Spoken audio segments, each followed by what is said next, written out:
એટા રામપુરા પાસે ગાડીનું ટાયર ફાટતા અકસ્માતમાં ગંભીર ઇજાઓ। બનાસકાંઠા જિલ્લામાં અકસ્માતનો સિલસિલો યથાવત જોવા મળ્યો ત્યારે આજે રોજ માળી સમાજના લોકો બાબરથી વાવના ગંભીરપુરા ગામે લોકાચાર જઈ રહ્યા હતા। તે દરમિયાન એટા રામપુરા પાસે અચાનક ગાડીનું ટાયર ફાટતા અંદર સવાર 9 થી 10 લોકોને નાની મોટી ઇજાઓ પહોંચતા 108 એમ્બ્યુલન્સ દ્વારા તાત્કાલિક ભાભર સામૂહિક આરોગ્ય કેન્દ્રમાં સારવાર માટે લાવવામાં આવ્યા હતા।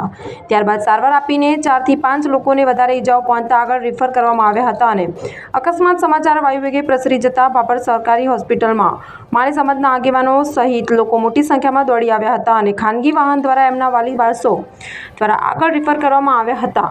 અંદાજે ગાડીમાં 18 થી 20 લોકો સવાર હતા, સૂત્રો દ્વારા માહિતી મળેલ છે। માળી સમાજમાં ગંભીરપુરા ગામે એક મહેણું થતાં ભાભર ગામના એક ગાડીની અંદર લોકાચાર જઈ રહ્યા હતા।